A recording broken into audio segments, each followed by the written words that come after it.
오늘은 비유 16번째로요. 항상 기도하고 낙심하지 않는 삶. 이 말씀 많이 기도하시다가 또 부흥회 하시면서 많이 들었던 말씀인 거죠. 그래서 예수님의 비유에 누가복음 17장은 비유라고 하긴 그렇고 가르침이 좀 낫고요. 그 18장에 있는 비유를 한번 다뤄보도록 할게요. 본문 잠깐 보시면 예수님이 분명히 이제 18장 1절에 뭐라고 이제 그 말씀하시냐면 항상 기도하고 낙심하지 말아야 한다. 그러니까 성도의 삶은 뭐 하는 거예요? 항상. 항상이에요. 늘, 언제나, 모든 일에. 다 포함돼요. 모든 일에 뭐 하래요? 기도를 해야 된대요. 그렇죠? 기도를 하는데 또 뭐 하지 말아야 돼요? 그러니까 기도하는 것과 낙심하는 것은 같이 연관되어 있는 뉘앙스예요. 항상 기도하고 낙심하지 말아야 합니다. 이게 성도의 윤리예요. 그리고 하나님 우리에게 명령하신 명령이에요. 요거는 다 믿으시죠? 믿고 말고도 아니 그런 거예요. 항상 기도하고 낙심하지 말아야 돼요. 이건 이 전제는 다 우리가 알고 있어요. 요거까지는 이거를 이제 설명하시려고 예수님께서 소위 말해서 불의한 재판관의 비유라고 해서 내용 쭉 읽으셨으니까 하나님을 두려워하지 않는 한 재판관이 있어요. 지멋대로 하는 나쁜 부정적으로 보는 그 재판관이 있고 과부가 있는데 꼭 과부가 나왔네요. 예? 과부가 나왔는데 과부의 문제가 뭐예요? 과부에게 어떤 문제가 있어요? 원수에 대한 원한이 있대요. 하나님이 원수 맺지 말라 그랬는데 원수에 대한 원한이 있대. 그러니까 모든 어떤 필요가 아니라 예수님 당대의 과부는요 가난하고 힘들고 어려운 그런 위치에 있는 신분이었어요. 그러면 현실의 문제를 풀어달라고 기도해야 되는데 재판관에게 자신의 원수에 대한 원한을 풀어달라는 거예요. 원한 관계가 있어요. 그게 이제 뭔지는 또 생각해 보셔야 돼요. 있어서 이제 불의한 재판관에게 가가지고 나 이거 풀어서 막 그러니까 불의한 재판관이 정의롭지 않은 재판관이에요. 단지 자기를 피곤하게 하고 괴롭게 하니까 계속 내가 얘 말 안 들어주면 날 또 괴롭게 할 테니까 밤낮 찾아와서 할 테니까 그냥 들어주자. 그 비유예요. 그래 놓고 예수님이 뭐라고 그러시냐면 7절에 보시면 그 다음에 하물며라는 단어를 한글 성경이 썼어요. 하물며 하나님께서 밤낮 부르짖는 택하신 자들의 원한. 이게 부르짖는 택하신 자들의 뭐가 있어요? 하나님의 백성에게 뭐가 있어요? 원한이 있대요. 원한이 있으셔요? 어저께 원한 관계에서 사람을 죽인다고 하는데 밤낮 부르짖는 택하신 자들의 원한을 풀어주지 않겠냐. 그래 놓고 그러니까 이렇게 이해하죠. 불의한 재판관에게 과부가 가서 막 때를 쓰니까 불의한 재판관이 정의롭지 않더라도 그 때를 쓰는 그 과부의 그 떼씀 때문에 들어주는데 하물며 하나님이 성도 우리의 기도와 원한을 풀어주지 않겠느냐. 그러니까 하나님께 이 과부가 불의한 재판관에게 번거롭게 하고 때를 썼던 것처럼 성도님들도 하나님을 번거롭게 하시고 때를 쓰셔서 기도하면 들어주실 줄 믿습니다. 그거예요. 이거죠. 그러니까 일단 하나님께 때를 써야 된다. 그리고 막 열심히 기도해야 돼. 그래서 40일 특별 새벽 기도, 다니엘 기도, 천일 기도. 천일 기도는 그 불교거예요. 1000번제, 요즘 1500번제도 나왔어요. 1500번제. 기타 등등 다 해가지고 하나님께 원한을 풀어달라는 방식으로 그렇게 하니 여러분들이 그거를 잘 참석하고 열심히 하셔서 기도하셔서 응답을 경험하시기를 축원드립니다. 이게 이제 이 내용의 기본적인 교훈이에요. 맞나요? 아니요, 알게 해달라고 때를 써야 돼요. 알게 해달라고요? 네, 그래요? 그러나요? 이거 가지고 설교 많이 하시지, 그지? 네, 여기 이 본문으로 한국의 이제 강준민 목사님, 되게 유명한 목사님, 미국에 지금 계신 걸로 알고 있는데, 한국에 계시나? 그 이분이 어떤 책을 썼냐? 강청기도의 능력인가? 그 책을 썼어요. 그 책에 있는 내용이 보편적으로 이 본문에 대한 보편적인 한국 교회의 이해예요. 그 강청기도의 능력 중에 이런 내용, 서문에 이런 내용이 있어요. 이거 본문 보이시죠? 한번 이거 안고사님께 한번 찬찬히 한번 읽어주시겠어요? 어디요? 1페이지 강준민 목사의 강청기도의 능력 중에서 한번 예. 성경에 나오는 기도는 다양합니다. 그렇기 때문에 저는 강청기도가 기도의 전부라고 결코 생각하지 않습니다. 강청기도는 기도의 한 영역입니다. 이 책은 하나님이 존귀하게 사용하신 강청기도의 사람들에게 초점이 맞추어져 있습니다. 부족하지만 제 생애는 기도의 생애라고 말씀드리고 싶습니다. 저는 새벽기도의 사람입니다. 하나님은 기도를 통해서 저를 축복하셨습니다. 기도를 통해 좋은 만남과 최선의 길로 인도하셨습니다. 저는 강청기도의 능력을 통해 다시 한번 이 땅에 강한 기도의 부흥이 일어나기를 소원합니다. 연약한 무릎이 강해지기를 소원합니다. 낭망 중에 있는 분들이 다시 힘을 얻고 은혜의 보좌 앞에 나아가기를 소원합니다. 이 책은 한 맺힌 인생을 살고 있는 분들을 위해 쓰여진 책입니다. 고독한 목회의 길에서 고통받는 사역자들을 위해 쓰여진 책입니다. 낭망을 극복하고 뜨거운 열정으로 기도하기를 원하는 분들을 위해 쓰여진 책입니다. 꿈과 소원을 성취하고 위기를 기회로 삼기를 원하는 분들을 위해 쓰여진 책입니다. 이 책인 누구보다도 이 책을 손에 쥐고 있는 당신을 위해 쓰여진 책입니다. 강청기도를 들이십시오. 강청기도를 통해 길이 열리고 문이 열리는 체험을 하게 될 것입니다. 당신을 향하신 하나님의 뜻을 성취하게 될 것입니다. 예, 예. 이게 이제 감동적이죠. 그래서 이제 이 본문을 이화된 것이 항상 기도하고 낭망치 말아야 될 것을 저희에게 비유로 하여 가라사대 인자가 올 때 세상의 믿음을 보겠느냐. 지금까지 너희가 내 이름으로 아무것도 구하지 아니하였으나 구하라 그리하면 받으리니 너희 기쁨이 충만하니라. 오직 믿음으로 구하고 조금도 의심하지 말라. 의심하는 자는 마치 바람에 밀려 요동하는 바다 물결 같으니 이런 사람은 무엇이든지 주께 얻기를 생각하지 말라. 두 마음을 품어 모든 일에 정함이 없는 자로다. 너는 내게 부르짖으라. 내가 내게 응답하겠고 내가 알지 못하는 크고 비밀한 일을 내게 보이리라. 이 책의 독자, 이 책을 산 독자가 이런 감상문을 썼어요. 이거 한번 우리 김태석 권사님 찬찬히 읽어주시겠어요? 이 책은 세상에 지쳐있고 자신감도 떨어진 우리들에게 구하라, 찾으라, 쟁취하라고 말하고 있다. 세상의 방법이 아니라 기도로, 오직 기도를 하면서 내가 정말 원하는 것이 무엇인지 찾게 된다. 알아야지만 구할 수 있으므로 삶이 무엇인가 지지부진하면서도 우리는 무엇이 잘못되어 가는지 알지 못하고 알려고 하지 않는다. 그저 세상을 탓하며 살아갈 뿐. 이 책을 읽다 보면 구체적으로 내 삶을 들여다보게 되고 나와 함께 살아가는 이웃을 더욱 생각하게 된다. 기도로 그들을 하나님께로 나오도록 변화시킨다. 활짝 열린 하늘문을 보게 된다. 하나님은 기도하는 우리를 기뻐하신다. 내 잘못을 고백하는 회개 기도라고 할지라도 하나님은 그 기도를 듣고 기뻐하신다. 나를 도와주시고 함께 하신다. 이 책을 통해 더욱 하나님을 사모하는 영혼들이 늘어나기를 소망한다. 예, 이렇게 썼어요. 이렇게 저자가 책을 써서 베스트셀러가 돼가지고 인지를 많이 받고 그 다음에 그 책을 읽으신 어떤 독자가 감상문을 이렇게 썼어요. 어때요? 이거 읽으시니까. 쓰잘데기 없는 짓이요. 네? 쓰잘데기 없는 짓이라고. 쓰잘데기 없는 짓이에요. 그래도 간절하게 기도한 세월이 있는데. 뭐 그렇다고 이뤄진 게 있습니까?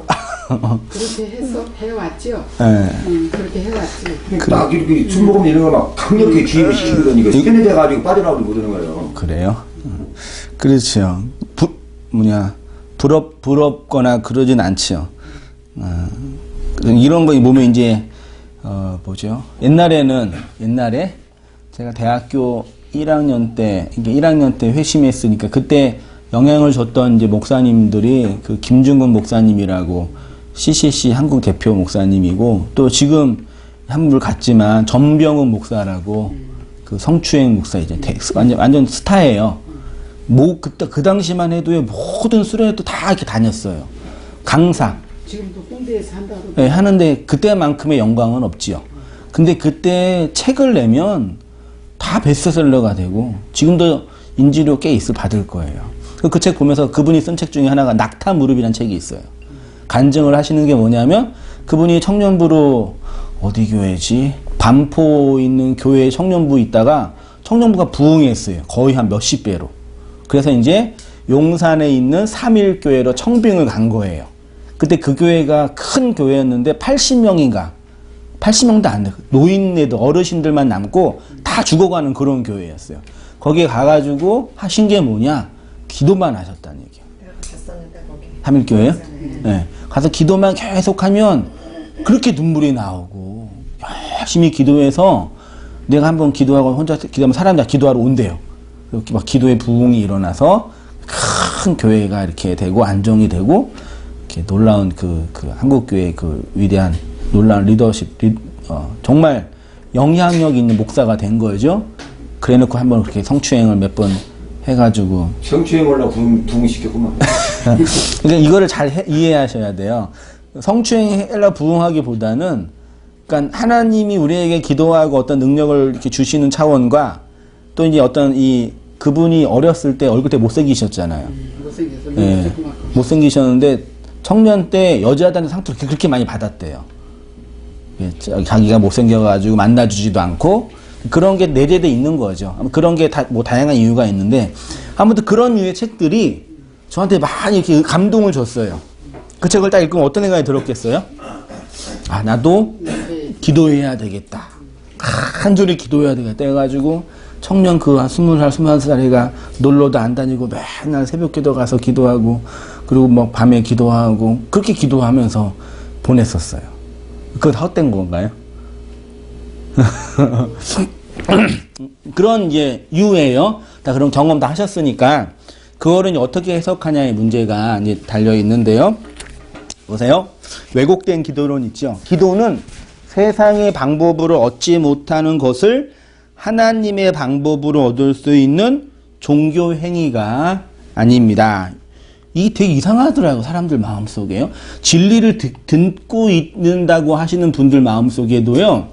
세상의 방법이 있고 하나님의 방법이 따로 있대요. 돈을 벌 때 돈을 버는 세상의 방법이 있고 하나님의 방법이 따로 있나요? 뭘 우리가 원하는 걸 얻을 때 그걸 원하는 걸 얻는 것이 세상의 방법이 있고 하나님의 방법이 따로 있어요? 그런 거 없죠? 그렇게 이원론적으로 구분하면 안 돼요. 그래 놓고 환경이 어렵고 돈을 좀 어려우니까 하나님께서 이 세상의 방법으로 내가 돈을 추구하니까 돈을 안 주시는 거라고.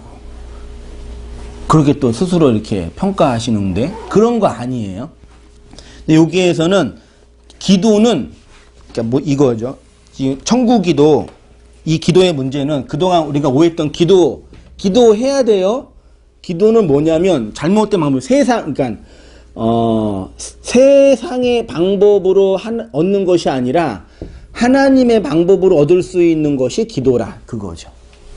이렇게 이해하는 거예요. 그래서 열심히 기도하면 하나님의 방법으로 네가 원하는 걸 얻을 수 있다. 중요한 건 뭐냐면 이 과정이 중요한 게 아니라 뭐예요? 목적이 중요한 거예요. 돈이라는 세상의 가치가 있어요? 이거를 세상의 방법으로 얻겠냐? 하나님의 방법으로 얻겠냐? 이 문제예요. 기도는 돈을 세상의 방법으로 얻는 거예요. 천국 기도가 그렇게 말하는 거예요. 세상에 있는 사람들은 세상의 방법으로 돈을 얻지만 예를 든 거예요. 돈이라는 상징적인 거. 우리는 기도라는 과정을 통해서 그러니까 기도라는 과정의 주된 목적은 뭐예요? 이거예요. 이거를 기도의 방법으로 얻겠다. 이게 천국 기도론의 가장 큰 신학적 문제예요. 이거 자체를 뭐라고 할 필요 없습니다. 이거 자체를요. 기도하는 거, 노동하는 거, 다 우리가 하는 일이에요. 이거 자체가 중요한 게 아니라 이거를 어떻게 해석하냐예요. 돈이 뭐냐가 뭔지 알아야죠. 뭐 건강이 뭐냐, 혹은 관계가 뭐냐 이런 거 이게 중요해요. 기도하는 목사님들은 그렇게 얘기 안 하잖아요. 기도 많이 하는 목사님들 얘기하면 영적인 기도를 하는 거지 그거 안을 안 한다고. 그래요? 좋은 말이네요. 아무튼 그렇습니다. 세상의 방법은 나쁜 것이고 기도의 방법은 좋은 거란 율법의 이원론적인 생각을 버리는 것이 복음인데 복음으로 가장된 이런 다른 복음에 하나님을 속이고 스스로를 속이고 죄를 범하고 있는 것입니다. 내 힘으로는 내 꿈과 내 소원을 이루지 못하니까 나보다 힘이 센 하나님께 강청하여 얻겠다는 심보예요. 하나님의 능력을 사유화하기 위해서 치성이라는 뇌물을 바치는 가장 사악하고 불쌍한 종교인들의 행동. 지금 우리 한국 대한민국이 힘든 게 뭐예요? 권력을 박근혜 씨가 어떻게 했어요? 사유화한 거예요. 그 권력을 누가 준 거예요? 최순실이요. 법적으로는 국민의 주권 한 표가 모아서 권력이 된 거잖아요. 그럼 그 권력으로 뭐 해야 돼요? 나라를 다스리고 그 권력을 준 국민들을 위해서 봉사해야죠. 이런 마인드로 누가 정치를 하겠어요? 원래는 법전에 돼 있어요. 근데 이 권력을 이용해서 자신들의 사리사욕을 추구하는 방식으로 만든 거예요. 똑같아요. 세상이랑 교회랑요. 우리가 열심히 기도할 때 그 기도 열심히 하는 이유는 하나님의 그 능력을 사유화하려고 하는 거예요. 그게 문제예요. 능력을 내 사유화하는 거예요. 그 능력의 종, 능력의 어떤 받은 이 시대의 어떤 능력이 해가지고 그걸 많이 베풀 수 있는 그런 목사가 능력 있는 목사라고. 그거예요. 그 치성이라는 뇌물을 바치는 능력이 없으신 하나님. 우리가 하나님께 아무리 간절하고 열정적이고 헌신적으로 기도를 해도 하나님은 자연 법칙을 초월하여 역사할 수 없습니다. 제가 줄 쳤죠? 하나님은 자연 법칙을 초월하여 역사할 수 없습니다. 자연 법칙 중에 하나 있죠. 예를 들어서 세상의 법칙 중에 하나가 제로섬의 법칙이라는 게 있어요. 이 제로섬의 법칙이 뭐냐면 사회 전체의 이익이 일정한데 한쪽이 득을 보면 반드시 다른 쪽은 뭘 봐요? 손해를 봐요. 대한민국 2016년 대한민국 총 자산이 1경 6천조래요. 총 자산이 내년도 예산은 440조인가 그럴 거예요. 그런데 1경 6천조의 이 대한민국 자산 중에 상위 10%가 66%를 먹고 있어요. 그리고 하위 50%가 총 자산의 2% 가지고 싸워요. 그럼 이 법칙 안에 예를 들어서 대기업 몇몇 기업이 총 자산의 80을 가져가고 있으면 나머지 일반 국민은 20% 가지고 싸우는 거예요. 이 돈의 법칙을 하나님이 벗어나서 우리에게 돈을 주시지 않으세요. 이거 다 이해되시죠? 근데 강청 기도는요, 이거를 무시해요. 예를 들어서, 이런 예가 적당할까요? 예를 들어서, 노원구에, 공릉동 노원구에 교회가 한 1000개 있다고 쳐요. 그리고 노원구의 기독교인이 한 10만 명이라고 쳐요. 근데 온땅교회가 성도가 10몇 명이 됐어요. 그 나머지 교회는 어떻게 돼요? 어떻게 돼요? 문 닫는 거예요. 그 제가 제일 나쁜 사악한 행동 중에 하나가 큰 교회가 버스를 운행하는 거. 맞아. 작은 교회도 다 있어요. 작은 교회는 이해할 수 있어요. 그렇죠. 그 우리 노원구의 꽃동산교회, 노원수목원교회, 광영교회는 안 그런 거 같은데 이 두 개의 교회가요 주일만 되면 버스를 한 10대, 한 30대 돌려요. 노을한 버스를 쭉 돌렸다가 사람 오고 쭉 데리고 오는 거예요. 여기 운정에도 그렇잖아. 네, 물론 이제 그 교회 입장, 그 교회 성도들이 그럼 한 성도님이 권사님 생각해 보세요. 다리 아프셔. 예배는 드리고 싶어. 근데 조그만 개척교회는 교회가 뭐다 차가. 근데 큰 교회는 차가 집 앞까지 와. 어디 가시겠어요? 그렇게 다 긁어 모아가지고 예배 드리게 하고 또 보내고. 그 교회는 교회적으로 좋은데 그렇게 되면 다른 교회들이 성장을 못하는 거죠. 그래 놓고 이거는 하나님이 나한테 준 복이다. 목사가 그러고 있으니까 세상의 교회를 보면서 욕을 안 하겠어요? 내가 열심히 하고 싶고 또 우리 성도님들 잘 서비스하고 싶으니까 한 거다. 그러면 괜찮아요. 하나님이고 뭐고 자기네 일이니까.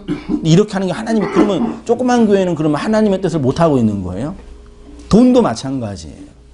대한민국 총 자산이 있는데 누군가가 그 자산을 다 가지고 가면은요. 한쪽은 못 해요. 그래서 자영업자가 지금 문제가 뭐냐면 저도 카페 해봤지만 이게 생겼다가 한 10개 생기잖아요. 6개가 이제 죽어요. 4개가 남죠. 그러면 그동안 6개가 죽은 그 반사 이익을 4개가 먹는 거예요. 치킨 게임이라 그러죠. 네. 식당도 그러고 교회도 그러고 하여튼 병원도 그러고. 4개면 많이 남는 건데. 네, 하나 남아요 거의. 그러니까 이건 세상의 법칙이죠. 하나님도 이걸 어떻게 바꿀 수가 없는 거예요. 능력이 없어서가 아니라 기도를 할 때 이런 어떤 세상의 법칙을 알고 기도를 해야지. 그냥 무조건 내가 힘드니까 이렇게 기도할 수는 그 마음은 이해는 되는데 그렇게 안 해놓고 하나님 응답하지 않으셨고 누구 응답한 사람은 하나님 복 주신 거고 그렇게 이제 하지 말고 그렇게 얘기할 필요도 없고 그 문제예요. 하나님이 자연 법칙을 초월하여 역사하시는 분이 아닙니다. 성경에 기록된 기적은 분명히 있지만 그것을 우리가 반복할 수 있어요, 없어요? 기적은 일어나지 않아요. 어떤 교회 설교 제목이 기적이 일상이 된 교회. 그런 교회 설교 문학적인 표현이에요. 무슨 기적이 일상화가 돼요? 그것은 계시가 완료되기 이전에 하나님께서 계시의 목적으로 행하신 일이기 때문입니다. 요한계시록을 끝으로 하나님의 특별 계시는 완료되었습니다. 그래서 자연 법칙을 거역하는 기적과 이적은 일어나면 안 되는 거예요. 왜요? 기적과 이적은 계시가 완료되기 전에 하나님께서 계시하시기 위한 방편 중에 하나예요. 기존 교회에서 뭐 기적이 일어났네 이런 거는 그럼 다 뻥이에요. 야바이. 그냥 문학적 표현이죠. 문학적 표현. 뭐예요? 개척했는데 교회가 부흥했어. 기적입니다. 그러는 거죠. 아니 그런 거 말고 네. 진짜로 뭐 안진뱅이가 걷고 뭐 아이, 장님이 눈을 뜨고 이렇게 막 간증하잖아요 많이. 조현증 생겼냐? 안진뱅이가 뭐 일어나. 난 그래서 저게 사실일까 전 사실 안 믿어지면서 그게 엄청 많이 궁금했었지. 네. 한 번도 의심해 본 적이 없어. 근데 보셨어요? 아니 이제 조기 목사님이 해외 성회를 가는 거죠.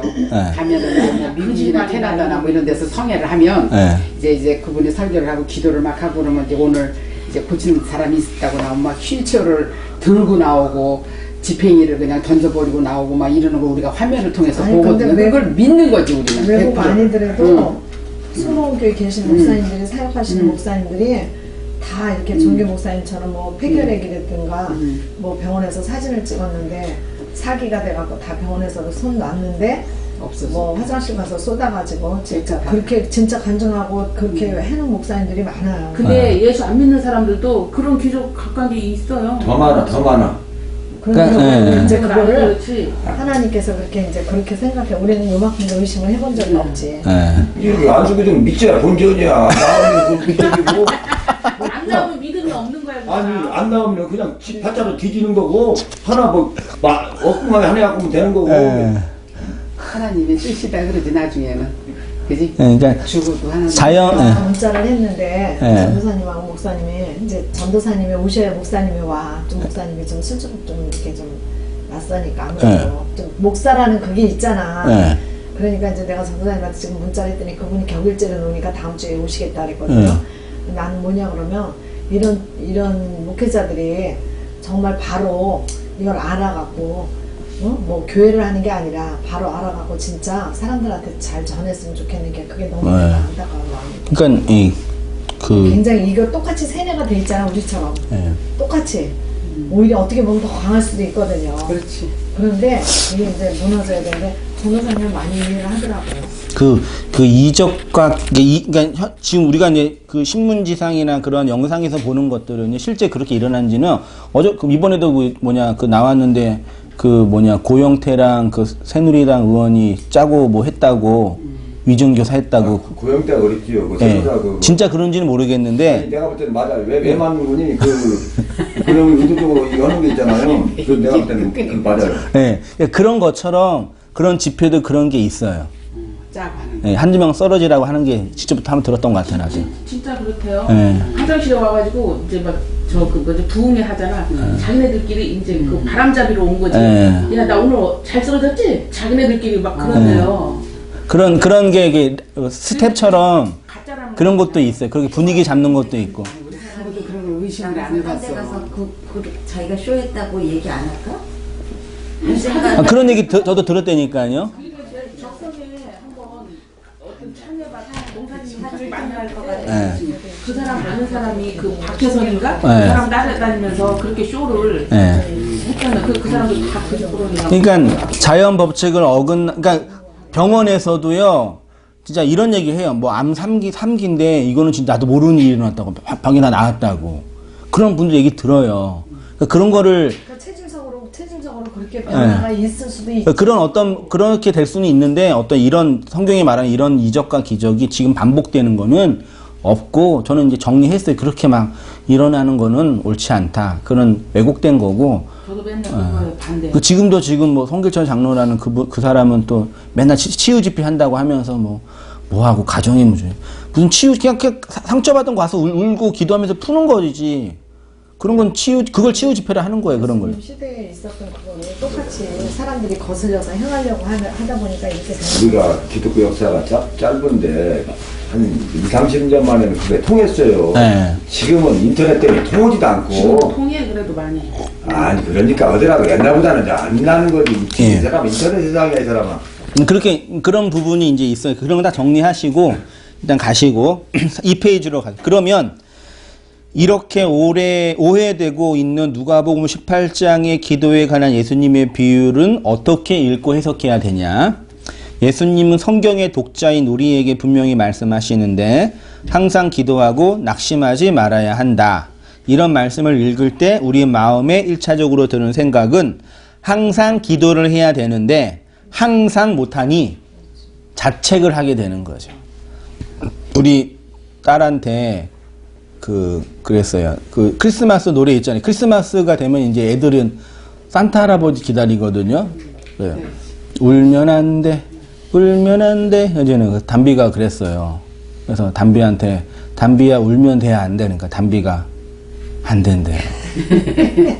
왜? 그러니까 울면은 산타 할아버지 선물을 안 준대요. 당분간 안 오겠네. 꾹 참는데요. 내가 그래도 진리를 전하는 목사인데.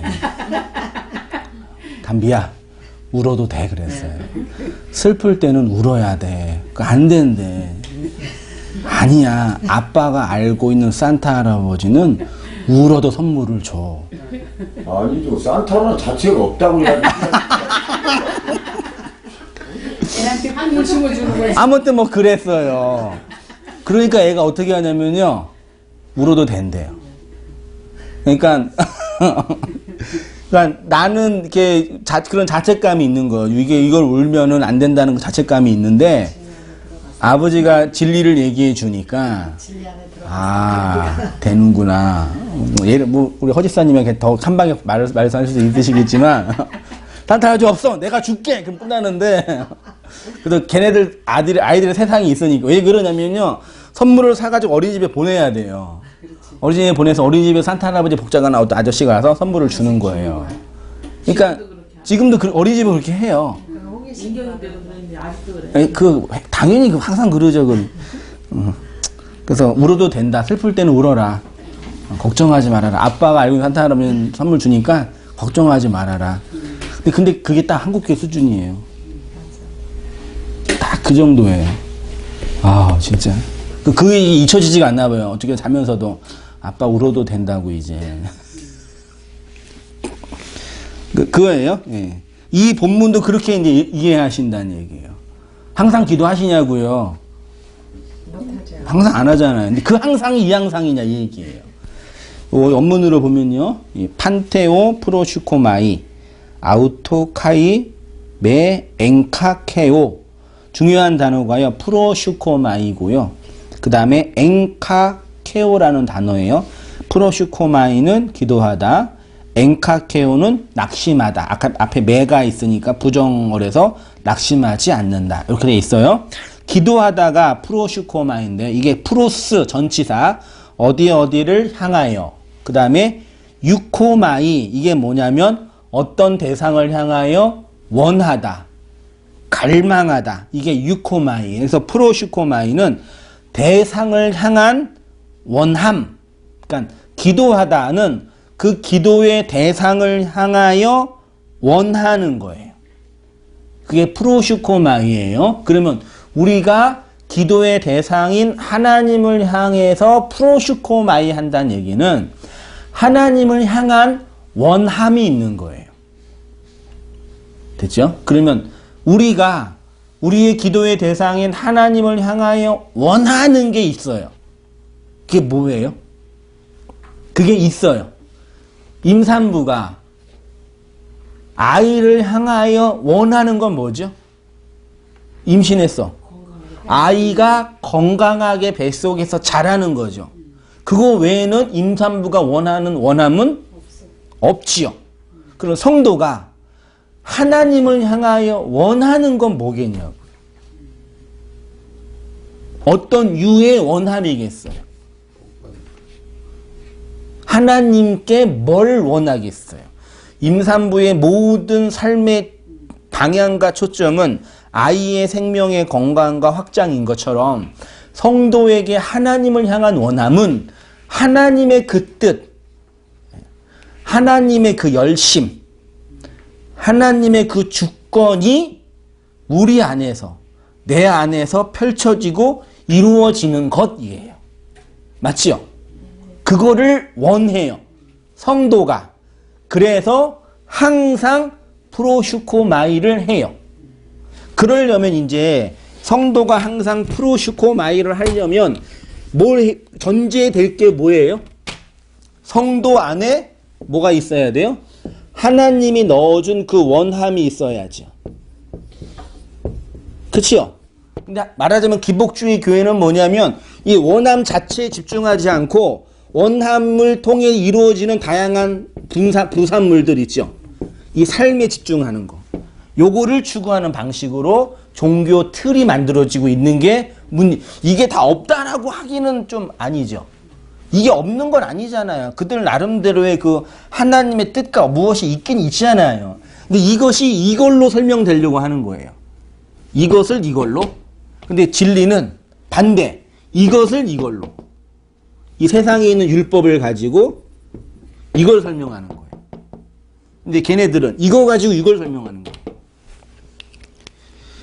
그래서 하나님을 향하여 원하는 거, 그 기도.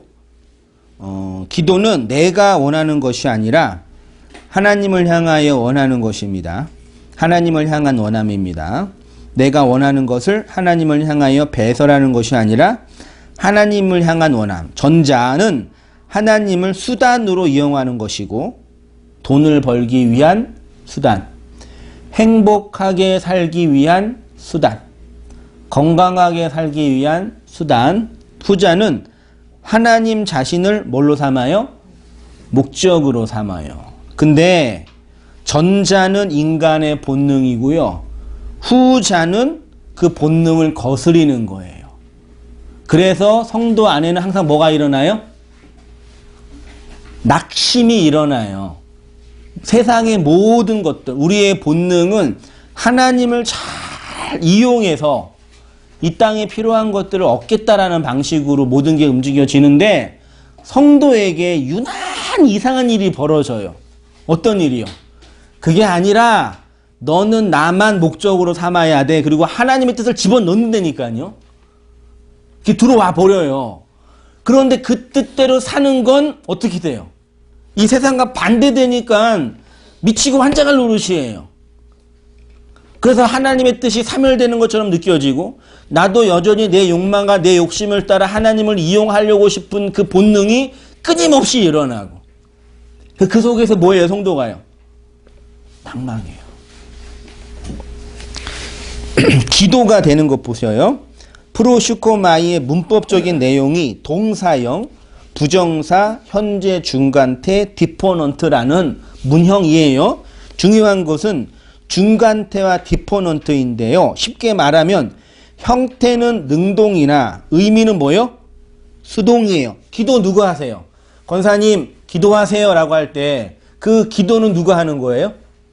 내가 하는 거죠. 근데 이게 중간태 디포넌트라는 문형을 취해가지고 형태는 능동인데 의미는 뭐예요? 수동이에요. 내가 기도하는 것과 기도가 되어지는 것은 똑같아요, 달라요? 달라요. 내가 기도하는 차원과 내 안에 기도가 되어지는 건 똑같은 게 아니에요. 임신은 임산부가 하지요. 근데 스스로 임신할 수 있어요? 임신이 되는 거죠. 그치만 임산부가 없으면 임신이 안 되죠. 임산부 스스로 능동적으로 임신할 수는 없어요. 그래서 임신이 되는 거예요. 이해되시죠? 그것처럼 기도는 내가 하는 거죠.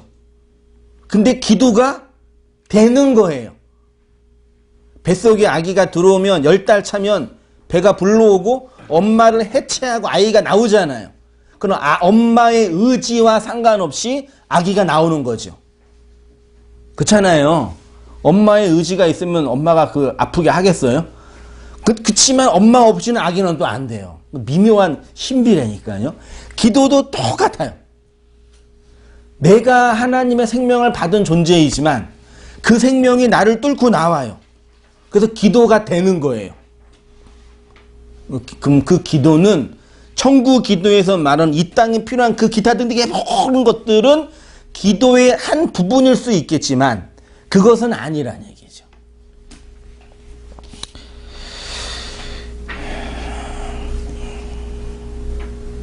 그 다음에 낙심하지 말아야 할 것을 잠깐 볼게요. 3페이지로 갈게요. 낙심하다가 엔카케오라고 하는데요. 언제 낙심하세요? 낙심될 때가 언제예요? 단어적으로 보면은 어디 안이라는 뜻과 칼레오, 부르다 이 뜻이에요. 한번 읽어볼게요. 이 단어는 어디 안이라는 n과 부르다를 의미하는 칼레오의 합성어라고 합니다. 그러니까 낙심하다, 의기소침하다의 단어적 의미는 뭐뭐 안으로 부르는 것이라고 할 수 있습니다. 이것이 무슨 의미가 되냐면 성경이 말하는 낙심은, 자, 낙심에 대해서 볼게요. 내 밖에서 주어지는 하나님의 뜻, 하나님의 소원이 어떻게 돼요? 약해짐에 따라서 내 안으로 집중하는 것. 다시 말해서 자기 욕망 안으로 집중하는 것을 낙심이라고 하자 이 얘기예요. 낙심은 내 안에서 사멸해 가는 뭐예요? 하나님의 뜻과 하나님의 의지와 하나님의 소원에 대한 성도의 본능적 정서, 그걸 낙심이라고 할게요. 이해 좀 되셔요? 시편 42편 5절 보세요. 내 영혼아 내가 어찌하여 낙심하여 어찌하여 불안해하는가. 여기에서 그 다윗이 낙심하는 이유는 뭐예요? 하나님의 뜻에 대한 소멸, 하나님이 나한테 넣어준 하나님의 의지에 대한 없음에 대한 자각 속에서 일어나는 감정적 표현이죠. 그러므로 우리가 이 직분을 받아 긍휼하심을 입은 대로 낙심하지 아니하고 우리가 선을 행하되 낙심하지 말지니 피곤하지 아니하면 때가 이름에 거두리라. 그러면 기도하는 건 뭐냐면요. 프로슈코마이는 내 밖에서 내 안으로 주어지는 하나님의 뜻에 대한 갈망이고 확장, 그거를 프로슈코마이라고 정할게요. 그러면 낙심, 엔카케오는 뭐냐? 내 안에서 소멸되는 하나님의 뜻과 의지에 대한 성도의 본능적인 반응. 목회하면서 신기한 게, 재밌는 게 뭐냐면요. 임상을 보는 거잖아요. 진리를 아는 방법 중에 좋은 방법 중에 하나가 개별적인 경험들을 종합하는 거거든요. 성도님들을 뵈면은, 우리 온땅교회 성도님들을 뵈면은, 말씀을 듣고 소위 말해 은혜를 많이 받고, 하나님 뜻과 말씀에 대한 이해가 깊어지면, 어떠세요? 기쁘시죠? 안 기쁘셔요? 기쁘고, 감사하고, 좋아요. 아, 이게 하나님의 뜻이고, 이렇게 하나님이 내 인생을 인도해 주시구나. 되게 감사하고, 기쁘고, 또 뭐 하고 싶어요? 그 기쁨을, 기쁘게 하는 내용들을 전하고, 흘려주고, 나누어주고 싶은 그런 본성이 팍 일어나요. 그쵸? 근데 이제 인생을 살다 보면 바쁘고 분주하고 또 피곤하고 아프면 어떻게 돼요? 그 하나님이 나한테 넣어준 그 뜻과 의지가 마치 소멸되는 것 같은 느낌을 받으셔요. 그래서 계속 그렇게 가다가 소위 말해 상태가 안 좋아지는 거죠. 그 가다가 어떤 상태가 되냐면, 목사님 나 공부 좀 해야 될 것 같다고. 나 좀 더 목사님 더 성경 공부 열심히 할 것 같다고. 그런 얘기를 해요.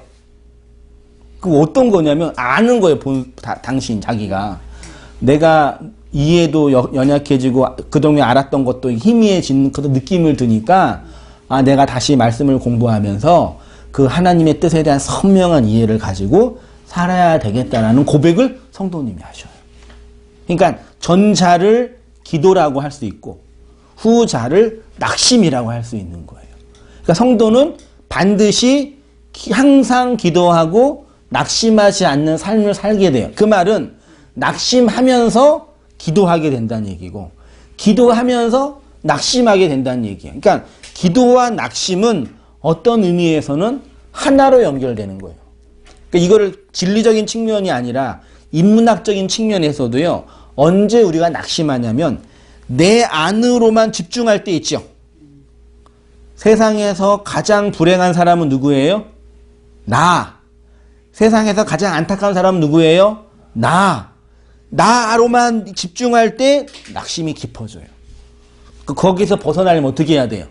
1차적으로 그를 낙심하게 하는 그 요소를 없애는 것도 중요하지만 네가 당하고 있는 그 고난은 너만 당하는 고난이 아니야 이거예요. 그래서 성수대교나 마포대교, 한강대교 지나가면 뭐 있는지 아세요? 밤에 거기서 맨날 하루에 한 명씩 떨어져 죽어요. 불이 켜져 이렇게 지나가면. 다리 난간에 힘들었니? 외롭지? 이렇게 불이 쭉 켜져 지나가면서요. 그러니까 자살하려고 하는 사람이 그걸 보면서 어떤 생각을 하냐면 뭘 원하냐면 자살 직전에 사람들은 자기 안으로만 몰입해요. 나만 그런 게 아니다. 근데 그걸 보면서 나만 이렇게 아픈 게 아니구나. 누군가가 내가 아픈 거를 들어주구나. 비록 그게 물건이라 할지라도. 사람이면 제일 좋겠지만 그 옆에서 너만 힘든 거 아니다. 힘내라. 네 마음이 힘든 거 내가 안다. 해주면 내 안으로 집중했던 그것이 좀 감쇄가 돼요. 심리적으로 볼 때요. 인문학적으로. 진리도 똑같아요. 그러니까 우리가 신앙생활하고 인생을 살 때 낭망하고 어려울 때 기본적인 원리는 나만 힘든 거예요. 내 안으로만 이렇게 몰입해요. 이렇게. 그렇죠? 근데 진리는 내 밖으로 보게 되는 거예요. 세상을 객관적으로, 종합적으로 분석하고 이해하는 폭풍이 생겨요. 그러니까 지금 대한민국 보세요. 왜 이 정치가 왜 이렇게 됐어요? 청와대 안에만 갇혀 있어서 그래요. 한 번도 태어나서 노동이 뭔지, 빌어먹는 게 뭔지, 고통받는 사람의 고통이 뭔지를 이해를 못하니까 타자의 고통에 대한 감정이입을 못해요. 그게 심한 사람을 뭐라 그래요? 사이코패스라 그래요. 그 사람의 그 감정, 요거 이해 못한다니까요. 물론 그분이 정말 그런지는 모르니까 그러니까 정치적으로 그 문제가 생기는 거예요. 다 이렇게요. 근데 복음은 나와 이 세상과의 관계를 진리로 연결해요. 그 하나님 뜻이 주입되고 그 뜻이 확장되기를 바라고 낭망은 내 안으로 몰입하고 그래서 시편의 성도들이 낭망하고 낙심하고 불안해할 때 어떻게 해요? 하나님께 소망을 두고 그 하나님을 의지하고 하나님을 바란다는 그런 종교적 열심으로 표현되는 언어들을 하는 거예요. 이렇게요. 신약 성경에서 기도의 다양한 의미 속에서요. 기도의 의미를 내포하고 있는 단어가요. 이게 성경 사전에 기도라는 단어를 뚝 치면은요. 신약 성경만 보면은요. 몇 개 나와요? 프로슈코마이, 데오마이, 데시스, 아이테오, 아이테마, 에로타오, 보아오, 보에, 크라조, 프로스케네오, 유카리스테 11개예요. 신약 성경에서 기도라는 의미가 내포하는 단어만 11개예요. 제가 연구한 바로 더 있을 거예요. 그 뭐가 문제냐면 내용이 다양하게 있다라는 것은 기도라는 그 의미가요. 기도가 가지고 있는 그 의미가 한글로 기도라고 할 때 여기에 의미가 한두 가지가 아니란 얘기예요. 아시겠죠? 그러니까 한두 가지가 아니까 그 하나만 잘한다고 잘했다 그럴 필요도 없고 하나만 못한다고 낭망할 필요도 없다는 얘기예요. 워낙 의미가 다양하니까요. 그래놓고 너 기도는 새벽에 일어나서 3시간 동안 무릎 꿇고 하는 게 기도야. 물론 기도도요. 기도 맞아요. 근데 그것만 모든 기도를 포함하냐? 아니에요. 그래서 이제 뭐냐면요. 3페이지 맨 위에 우측에 이런 측면에서 기도에 대한 오해와 곡해가 더 많이 나올 수 있습니다. 여전히 많은 사람들이 기도에 대해서 오해하고 있는 이유도 이러한 다양한 기도의 의미를 너무도 쉽고 단순하고 줄쳐보세요. 자기 상황에 맞게 섣불리 적용하기 때문이다. 자기 상황에 맞게 섣불리. 오늘날 대다수의 기독교인들이 이해하고 있는 기도론은요. 앞에서 말씀드린 청구론, 고지론을 기반으로 한 강청 기도입니다. 우리의 간절하고 열렬한 기도가 하나님의 보좌를 움직인다는 발상이 여기에서 나옵니다. 종교의 기원은 두 가지예요. 인간의 존재적 결핍, 철학적인 표현이 쉽게 말하면 죽음에 대한 공포. 종교의 기원은 뭐냐? 죽음에 대한 공포예요. 두 번째는 뭐냐면 욕망하는 존재로 의식을 가지고 살아야 하는 인간의 현실. 쉽게 말하면 욕망의 충족. 종교가 왜 나왔냐면요. 죽음에 대한 공포. 둘째, 욕망의 충족에 대한 본성. 이 두 가지 때문에 종교가 나왔어요. 제가 지금 왜 왜곡된 기도론이 나온지 설명하는 거예요. 지금요. 쉽게 말해서 신이라고 불려지는 초월적인 존재는 무한하고 완전하고 전능하신 존재인데 인간은 시간과 공간 안에 갇혀 자기 욕망의 충족과 확장을 위하여 살아갑니다. 여기서 인간의 삶에 대한 결핍을 누구한테 간청해요? 전능한 신에게 간청해요. 이 모든 종교, 이러한 신학 구조에서 발전하여 종교가 나왔는데 그 모든 보편적인 종교를 구약 종교 혹은 무슨 종교요? 율법 종교라고 해요. 그러니까 모든 종교는 구약이에요. 모든 종교는 다 구약이에요. 기독교의 구약이 있어요? 없어요? 개신교의 구약이 있어요? 없어요? 있어요. 기독교의 구약적 배경인 유대교 한번 동그라미 해보세요. 신학적 경쟁 관계에 있는 이슬람교 동그라미 해보세요. 부패하여 배교의 길을 가고 있는 가톨릭 동그라미 해보세요. 이 세 개의 종교는 모두 동일한 무슨 경전? 구약 경전을 가지고 있어요. 더더군다나 아브라함을 자신들의 종교적 조상이라고 다 고백해요. 그러니까 유대교, 가톨릭, 러시아 정교회, 이집트의 콥틱 교회, 지금 이집트에서 이집트에 자살 폭탄이 일어났잖아요. 교회에. 거기 콥틱 교회가 폭파된 거예요. 교회가요. 개신교, 이슬람교는 모두 동일한 무슨 경전이요? 구약 경전을 가지고 있습니다. 그런데 오직 개신교만 신약의 원리, 즉 예수 그리스도 중심의 성견관과 역사관과 구원관을 가지고 있습니다. 여기에 은혜의 종교, 신약 종교의 핵심이 있어요. 구약 종교에서 말하는 기도는 이 땅에 필요한 것을 초월자이신 하나님께 얻는 방식으로 설명됐어요. 절 보세요. 이제 왜 천국 기도론이 개신교에 유행할 수밖에 없는지를 신학적으로 변증을 하면요.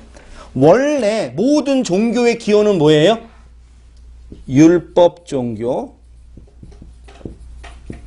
그 구약 종교라고 할게요. 구약은 옛 언약이에요. 행위의 법칙으로 구원받는 게 구약이에요.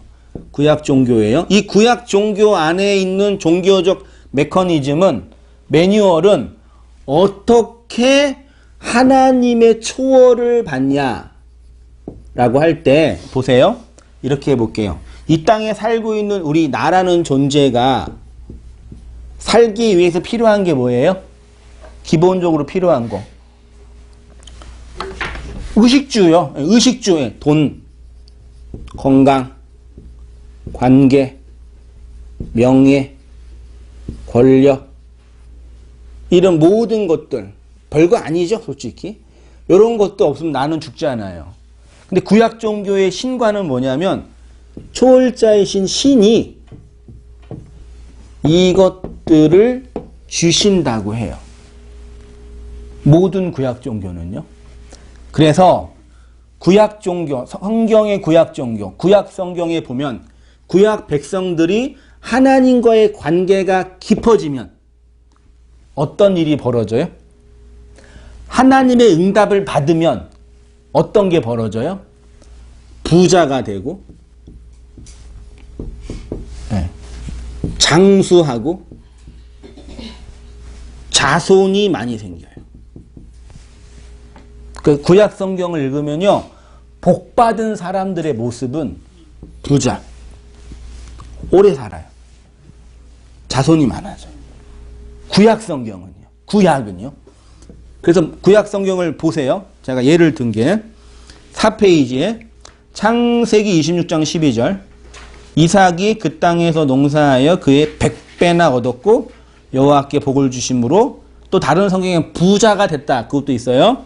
창세기 41장 41절, 애굽의 총리가 됐어요.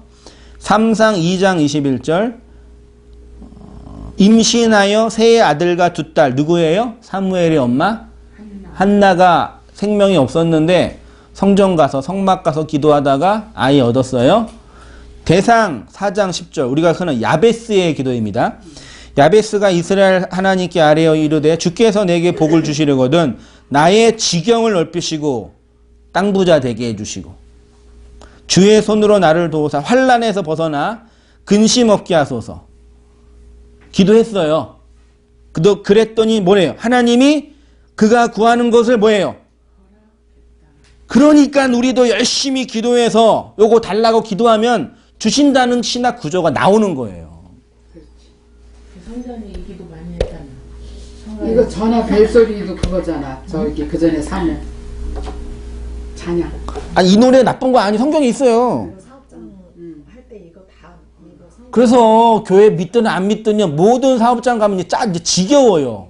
내 시장은 미약했는데 이게 다 있어요. 모든 사업장에. 카페에, 심지어 술집에도. 내게 복에 복을 더하사 행복한. 다 그거예요. 맞아. 그게 나쁘군. 요즘은 짜증나, 요즘 하도 그러니까. 세상 사람들이 교회가 그러는 줄 알아요. 지네도 이해가 아니, 그런데 왜 예수님 닮은 우리 엄마 아빠는 왜 이렇게 왜 이렇게 돈이 못 벌지? 고민하는 거예요. 성가대 할 때 연습하기 전에 이제 기도를 해요. 이 말씀을 가지고. 네. 저 기도 좋다. 그래서 나도 따라서 했잖아. 네. 기억도 잘하네. 아니, 좋아요. 이거 좋아요. 그리고 실제로 구약 성도들은요, 이거 받았어요. 받았다니까요. 발 뺄래? 근데 이제 이 구약에는 이렇게 됐어요. 구약에는. 이 구약까지는 그래요. 근데 우리는 뭐가 있어요? 우리 종교, 개신교는 뭐가 있어요? 신약이 있어요. 신약은 성령 강림이 있다는 얘기예요. 신약 성경이 아니라요. 예, 새 언약. 좋네요. 새 언약. 언약. 영. 그래서 이게 성령, 지난주 했잖아요, 제가요. 부활하신 예수가, 이렇게 빼서 드세요. 부활하신 예수가 앞에서 보더니, 편안하게 드시라고. 숨겨서 드신 것처럼 보여서. 갈증이 나가지고 갑자기 목말라. 지금도 목사님들은 이렇게 구약의 형태를 가지고 계속 이렇게 하잖아. 네. 그러니까 그분들의 문제는 신약 성경은 있고 성령 강림도 뭔지 아는데 여전히 사고는 구약이에요. 모든 신학 구조나 역사 이해가. 네. 근데 그러니까 구약에 갇혀 있는 거예요. 옛 언약에 갇혀 있는 거예요. 여기에서 성령이 임하고 새 언약이 주어지면 영의 이 구약의 요 내용들이 뭔지를 아는 거예요. 그래서 하나님이 당신의 초월적인 신적 은혜를 건네주시기 위해서 이런 것들을 사용했어요. 구약에서는. 신약에서는. 이것들의 의미가 영으로 주어진 거예요. 이것들의 의미가 영으로. 그게 예수의 십자가. 그러니까 에스겔에도 그렇고 그리고 3장에도 그렇고 히브리서에도 그렇고 옛 언약 새 마음을 열어. 네, 새 마음. 네. 그 말씀을 새 영. 볼 때 네. 너무나 그때 막 기뻤던 기억이.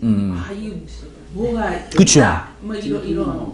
그 옛날에는 이것 가지고 막 했는데 이게 본질이 아니라 이걸 통해서 주시는 그게 있구나 알면은 이게 그렇게 나한테 나의 인생을 거는 중요한 문제가 아닌 거죠.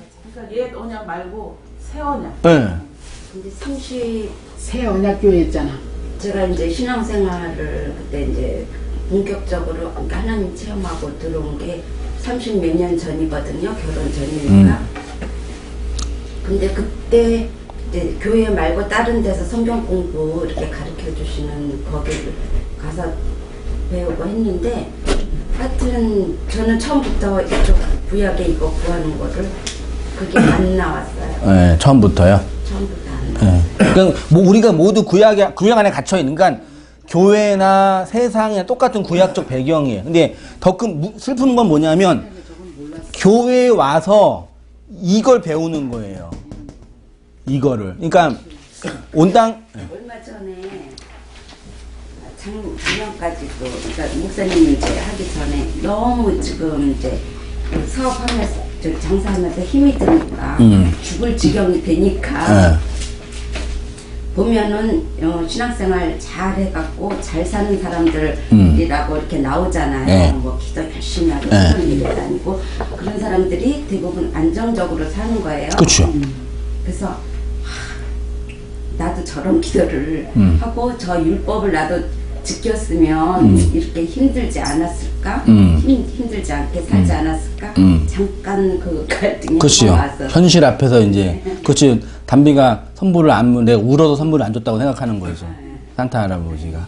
너무 힘드니까. 이게 우리의 그러니까 왜냐면 우리는 이 의식을 가지고 의식주 안에서 갇혀 있으니까 그러니까 돈이 많이 있으면 또 많이 있어서 더 지랄들 저렇게 하시고 위해서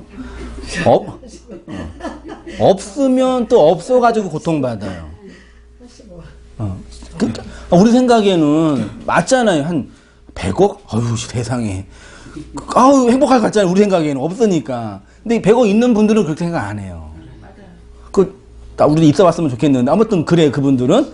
근데 그래서 많이 있어서 그렇게 되고 우리 또 없어가지고도 힘든 거예요. 이 현실 안에서 이 율법이라는 게 우리를 고통스럽게 하는 거죠. 근데 없으면 없는 대로 슬픔이 있고 있어도 또 슬픔이 있듯이 네. 또 없는 대로도 또 기쁨이 있는 게 또 있고 아, 그쵸. 있어요. 공평하신 하나님. 예, 맞죠. 예, 그런 게 있죠. 예. 이제 뭐 진짜 나 오늘 카드값 1,000만 원 메꿔야 되는데 거기서 죽겠는데 어쨌든 1,000만 원 메꿔야 돼 빚이잖아. 그러니까 힘들잖아. 예. 그 1,000만 원 생기면서 그거 내면은 그 기쁘거든. 예. 이거 해결됐다. 이렇게. 글쎄, 그런 거요? 예. 그래도 그 기쁨이 있다. 맞아요. 그래서 살아가는 것 같아. 예. 그렇죠. 나는 공중전화 카드밖에 없잖아. 공중전화도 없어 요새. 예. 그 구약에서는요, 이런 것들을 이렇게 줘서 제가 든 게 돈과 건강과 명예를 주시는 하나님 보세요. 한번 생각해 보세요. 참된 종교는 구약의 하나님과 신약의 하나님을 분리하지 않습니다. 그러면 왜 구약에서는 물질적인 것을 주시는 분으로 설명되시는 것일까? 구약의 하나님이든 신약의 하나님이든 신구약과 상관없이 하나님은 당신의 백성에게 정말 주시고자 하는 것들이 이런 물질적인 것이 아니라 뭐예요? 하늘의 신령한 것들이라고 하는 구원, 언약, 은혜, 성령, 말씀, 은총, 하나님 다 뜬구름 잡는 얘기죠? 아유, 진짜. 별로 사는데 도움이 안 되는 것들. 예. 근데 그거를, 다른 자들은 예. 근데 그거를 들으려고 와요, 이렇게요. 그거, 이 세상에 도움이 안 되는 것이라고 생각하는 것들을 들으려고 온다니까요. 오늘 기도에 대해서 해서 그러는데 이제 아는 분이 이제 파주 쪽으로 이사를 오면 저가 다니는 교회를 간대요. 근데 네. 그분의 그 카톡의 상태 메시지는 뭐냐면 간절한 기도는 산도 움직인다. 위에 띄울 수 있다. 네. 이런 분이 여기 와서 들을 수 있을까? 그 산을 움직이잖아요, 간절한 기도. 그 율법의 산을 없애잖아요. 내용을 얘기해 주면 돼요. 내용을 얘기해 주면 돼. 그거 맞아요, 그거요. 간절. 근데 이제 그분은 그렇게 생각 의미가 다른 거죠, 이렇게. 있어요. 이름이 있어요? 누군데 얘기를 해봐. 예, 그렇습니다. 기도해야지. 그런데 문제는 율법 아래에서 육체를 가지고 사는 사람에게 필요한 것은 하늘의 신령한 은혜가 아니라 뭐예요? 육체의 필요예요. 하나님이 궁극적으로 주시고자 하는 것들은 이러한 초월적인 것인데 율법 아래에서 육체를 가지고 살고 있는 인간은 그 하나님이 주시고자 하는 초월을 감지하거나 이해할 수 없지요. 그래서 율법 아래에서 육체를 가지고 있기 때문에 그래서 어떻게 초월적인 것을 주시냐면 제가 두껍게 했습니다. 율법이라는 껍데기 요거요. 껍데기 안에 초월이라는 은혜를 담아서 주셔요. 됐죠? 그러면 율법의 껍데기 안에 초월의 은혜를 담아서 주시니 그 초월의 은혜를 받으려면 반드시 뭐가 깨어져야 돼요? 율법의 포장지가 깨어져야지 그 안에는 내용이 내게 되는 거예요. 그릇이 깨어져야지 내용이 내게 주어지는 거죠. 그럼 그 율법이 어떻게 깨어졌어요? 예수의 죽음과 나의 죽음 속에서 율법이 깨어졌잖아요. 그래서 그 율법의 깨어짐, 나의 죽음, 하나님의 죽음으로 하늘의 신령한 복을 주시는 거예요. 율법 아래서 율법의 선악 이혼론에서 육체를 가지고 살아가는 것이 됩니다. 그래서 예수님 믿으면 무엇이 변하냐면 예수님 믿으면 어떤 욕망이 삭제되냐면요. 어저께 공부하다가 우리 한 자매가 정확하게 얘기해 줬는데 욕망 삭제돼요? 우리 인간의 기본적인 욕망 삭제돼요? 안 돼요? 안 되죠. 그럼 예수님 믿으면 삭제되는 게 뭐예요? 이 욕망이 아니라 선악 욕망이에요. 선악 욕망은 내가 나 중심에서 이거는 선이고 이거는 악이다라고 판단하는 그 나. 그게 삭제당하는 거예요. 그렇죠? 그러니까 이 욕망이 내가 원하는 거, 내가 바라는 거 이런 것이 있는 것 자체는 당연한 거예요. 그거 없으면 사람 죽어요. 아프면은 안 아프고 싶고 배고프면 먹고 싶고 추우면 입고 싶고 피곤하면 눕고 싶고 욕망이죠. 그거는 그냥 우리 인간의 본성적 생물학적인 욕심이에요. 상관없어요. 이게 문제가 아니에요. 나 중심에서 나를 판단하는 그 욕망. 이거를 이제 철학적에서는 이제 그 디자이어라는 걸로 이게 요구 이상 타자가 원하는 욕망을 한 표현했잖아요. 얘기 안 했었나요? 그 동물들은 아무리 배가 고파도 배만 부르면 안 먹지요. 근데 인간은 배가 고파도 그거 먹고 그다음 뭐 해요? 쌓아놔. 3대까지. 네, 쌓아놔. 그래서 문제예요. 쌓아놓으니까 다른 사람이 못 먹는 거예요. 인간만 그러고 살아요. 지만 먹고 정리하면 되는데 꼭 쌓아놔. 자기 걸 계속. 그게 이제 그 인간의 그 디자이어라는 이게 세상이 요구하는 욕망이라고 표현했는데 이거 선악 욕망. 요거를 삭제해요. 예수의 죽음과 나의 죽음으로 십자가에서.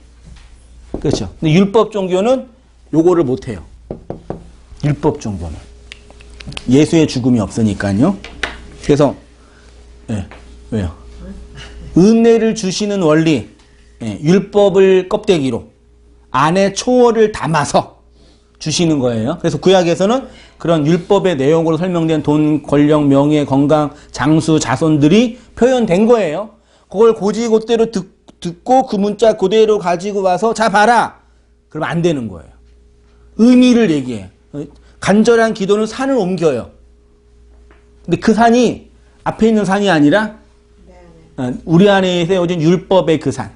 율법의 선악구조로 세상을 판단하는 그 산. 그 산이 삭제돼요. 평지가 돼요. 그렇게 설명해 주면 되는데 율법 종교는 그 산이 도대체 뭔데 이게. 그래서 옮기는 너무 하나도 없다.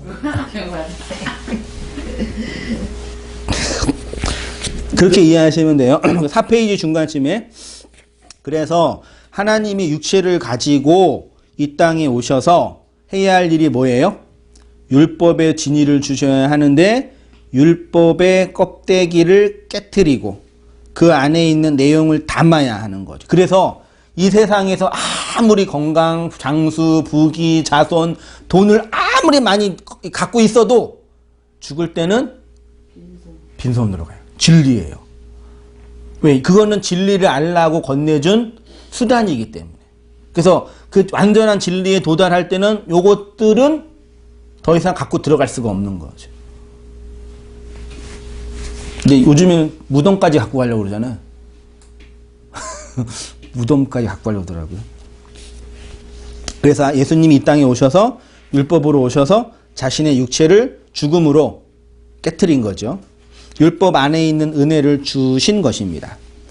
그 은혜가 부활하신 그리스도의 영으로 주어지는 거죠. 그래서 지난주에 부활하신 그리스도의 영을 진리로 깨달은 사람이 진리를 담았다라고 제가 표현한 거예요.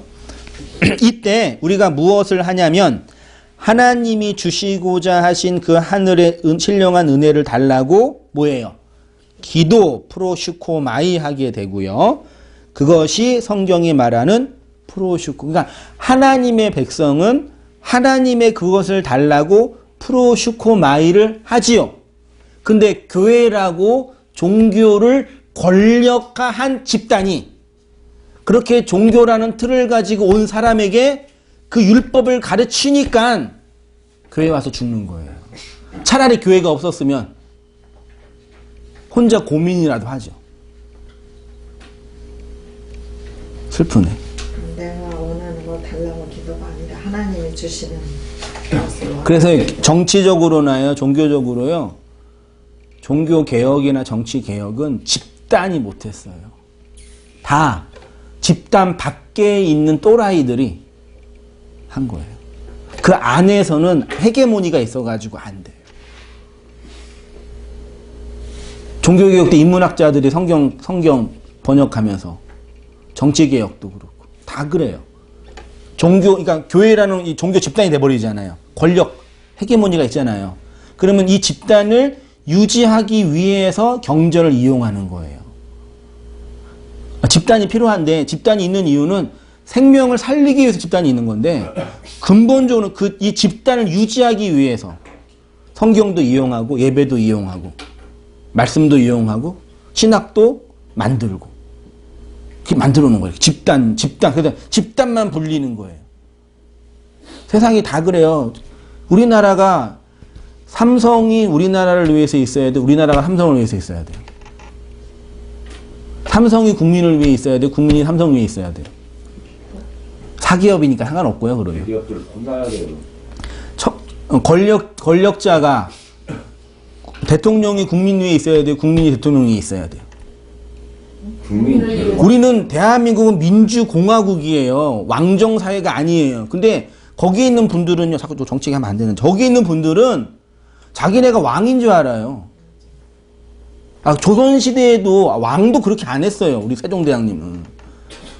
백성들을 위해서 아파했어요. 그 왕도, 압이라 그래가지고. 그 왕도 그랬는데, 대통령이, 민주시민의 권력으로 대통령을 선출했는데, 그거 계약직 공무원이잖아요.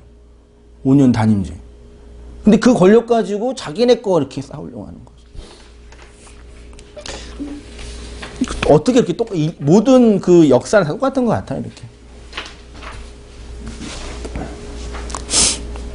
그래서 진리는 이 종교 집단, 권력화된 그 집단을 보호하기 위한 단체에서 일어나지 않고요. 밖에서 고민하는 야인들한테 밝혀져요. 그걸 아파하신 거잖아요. 그래서 미운 오리 새끼 컴플렉스도 생기는 거고.